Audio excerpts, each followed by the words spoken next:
Bonjour et bienvenue dans cette nouvelle vidéo de À l'heure du koi. Alors tout d'abord, je voulais vous remercier pour tous vos likes, vos partages, vos commentaires. Aujourd'hui, on va parler de l'évolution du bassin, donc 3 ans après la dernière vidéo, donc 5 ans après la construction du bassin.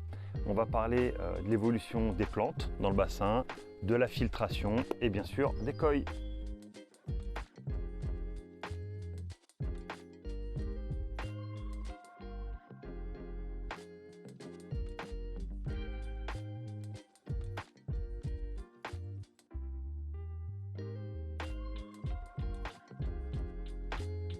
Voilà, donc là je suis à côté d'un premier lac dunage. Le lac dunage ici, pour rappel, il fait à peu près 40 cm avec un fond de pozzolane.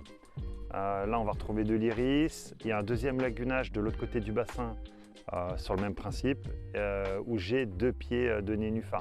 Donc il faut savoir qu'initialement j'avais mis du jonc et de la prêle. Et ces 2 plantes ont des racines qui vont vraiment aller chercher très loin. Et du coup, elles sont rentrées dans les jointures de l'EPDM, ce qui m'a créé une petite fuite l'hiver dernier.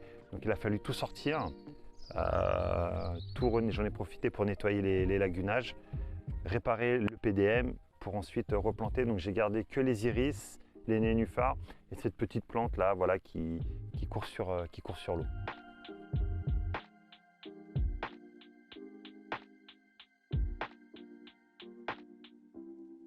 Donc si je peux apporter un conseil par rapport à tout ce qui est plantes dans le bassin, pensez à bien mettre vos plantes dans des paniers et à surveiller que les racines ne sortent pas trop parce que ça peut aller chercher le PDM et causer des dégâts.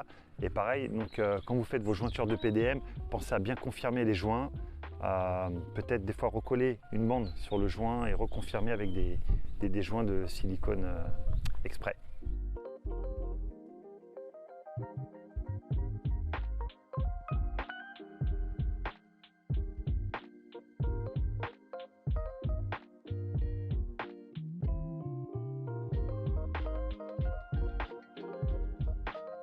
Donc maintenant je vais vous parler de mes poissons. Donc pour certains ça fait déjà depuis 5 ans qu'ils sont dans le bassin, notamment le Hiutsuri qu'on voit ici là, et mon Karashigoi. Donc ils faisaient à peu près entre 25 et 30 cm au départ, aujourd'hui ils font tous les deux plus de 60 cm. Donc ils se nourrissent bien, ils grandissent bien et tout se passe bien. À l'exception de cet hiver, j'ai quand même eu un petit souci avec mon Karashigoi qui a eu une attaque bactérienne. Et je vais vous expliquer un petit peu comment j'ai fait pour le soigner. Voilà, donc là je vais vous parler de mon Karashigoi qui a eu un petit souci cet hiver. Il a eu une attaque bactérienne. Donc vous allez voir dans la vidéo, je vais vous montrer des photos de ce que ça donnait, cette attaque bactérienne.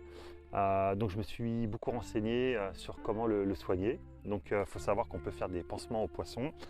Tout d'abord, j'ai utilisé de l'eau oxygénée. Voilà, j'ai bien frotté pour retirer le pus qu'il pouvait y avoir au niveau de l'attaque bactérienne.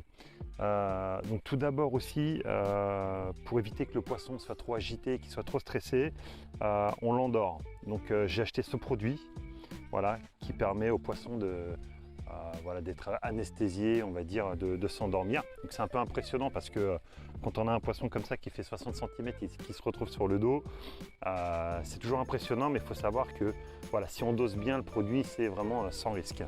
Et à la fin, le pansement, je le fais avec ce produit qu'on m'a conseillé, qui est du propolis. Voilà, le propolis en spray. Donc on vient l'appliquer sur la blessure. Et je peux vous assurer qu'au bout de 2 semaines, voilà, on a un poisson qui va vraiment beaucoup mieux. Et là justement, si on peut voir par rapport à l'état de la blessure aujourd'hui, donc on la devine, on voit bien les stigmates de la blessure, mais ça n'a plus rien à voir avec la blessure du début.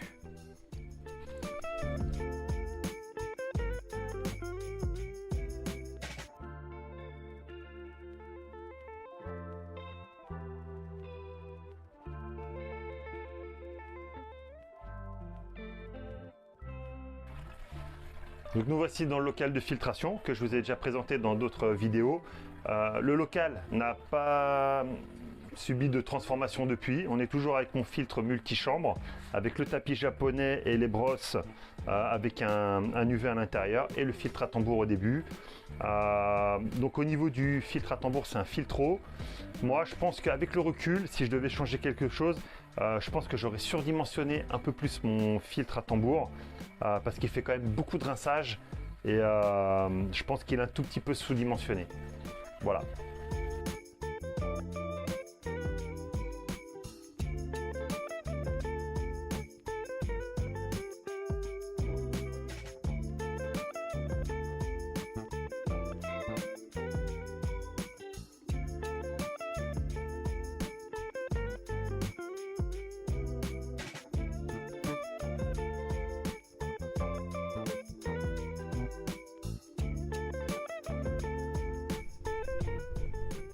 Donc voilà, c'est la fin de cette vidéo. Merci de l'avoir suivi. Je vous ai présenté donc l'évolution du bassin voilà, 5 ans après la construction.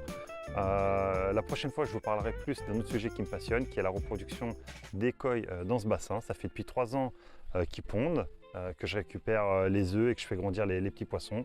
Mais je vous présenterai tout ça dans une prochaine vidéo. Merci et à bientôt.